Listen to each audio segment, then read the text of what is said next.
Totoo bang mas masarap ang andoks dito sa Boracay? Ngayong nasa Boracay kami at first time ko nga dito, alamin natin. Let's go! First day namin dito sa Boracay and actually marami pa kami pupuntahan. Pero ayun, dito muna tayo sa Andoks. Hindi ko alam kung ilan yung branch ng Andoks dito, pero kung ano yung unang Andoks na makita namin, doon na lang kami kakain. Nakakatuwa pa dito sa Boracay. Ang dami mo palang pwedeng mapagbilhan, makainan. Talagang kaliwat kanan eh. Hindi ka magugutom dito. As long as may pera ka. May red crab oh. Sarap yan. Parang masarap din oh. Oh, gelato. Ano? Squid Game. Squid Game.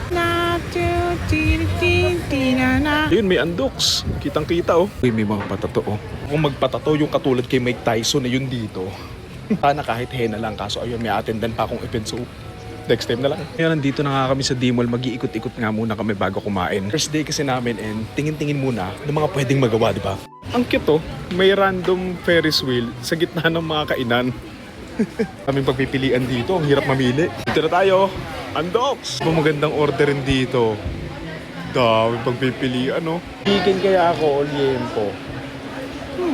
Ito pala ako sa Andoks sa D-Mall sa Boracay. So, ayun. Parin ko kung sa lahat ba ng branch ng Andoks meron. Pero meron silang mga ganito. Bicol Express, Chop Suey, Pork Sinigang.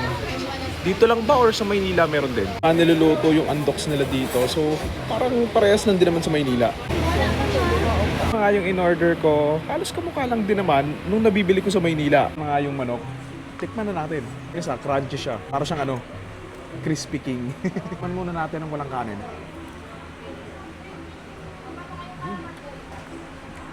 Masarap. Pero parang kalasa lang din nung nabibili ko sa Maynila. Pero gusto ko yung spicy niya. Matapang din talaga. Okay naman din yung kanin pero masyado siyang dikit-dikit. Siyang pang ano na eh, pang champurado. Ito pala yung isa ko pang in-order. Tempo, ang sarap. Pero mamaya na to. Ito munang manok. So far, meron siya masarap. Saka malaman yung manok nila. Hindi mapayat. Tikman natin tong pork charap nila. Pork charap, tikman natin.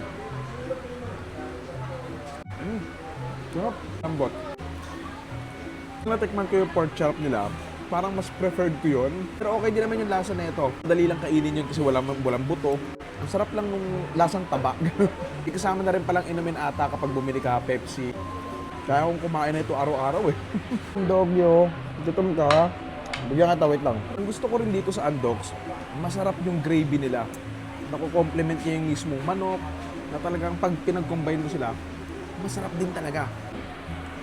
Na ako sa chicken. Pan tayo. Ano po baby? Wala akong pwedeng tumira dito sa Boracay eh.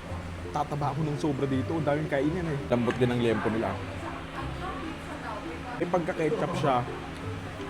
And malambot yung karne ng liempo. I mean, iba pa rin yung liempo na mga baliwag gano'n. Pero, masarap din. Mukha ding masarap po. Tsaka, 2 piraso pa siya. So, okay na rin naman. Sarap din talaga sa liempo nila. Malambot. Madaling nguyain. Madaling kainin. Medyo naumay na ako, dami ko na nakain. Gusto ko na matulog.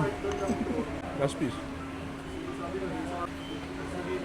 Most done na, inuubos ko na lang yung 3 Pepsi. Grabe sugar na ito, kawawa talaga ako. Tagal pa naman kami dito. Ayan, I think I'm done. Sorry. I'm literally done.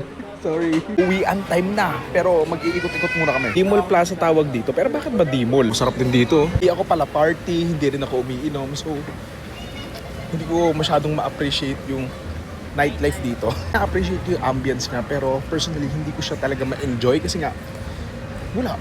Gusto ko na lang matulog. May tindahan ng laruan, no? Ang gaganda. Wait, si Kobe. Wait lang. Hawig naman ni Kobe. Kasi si Stephen Curry ba yun? Talaga ako pwede sa mga ganitong lugar yung sobrang daming tao. Papanik yung katawan ko. Yung katawan ko parang sinasabi, I wanna go home. Mga ano rin sila dito. Abayabas. Papakita ko sa inyo. Tingnan nyo to.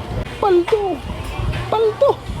Okay, nakabalik na nga kami dito sa hotel nga namin and yung Andoks dito okay naman. I mean, hindi siya nalalayo sa mga Andoks doon sa Maynila pero masarap pa rin naman. Sarap yung manok, okay naman din yung gravy.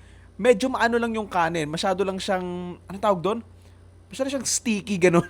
Regardless, okay naman din yung liempo and nabusog ako. Pero siguro karamihan nga ng mga nagsasabing masarap nga daw yung Andoks dito kasi nga kumakain sila ng Andoks pagkatapos nilang mag-swimming. So alam mo yun, It tastes different ba? Bagay no, pagkatapos kaya mag-swimming, ang sarap kumain ng liempo.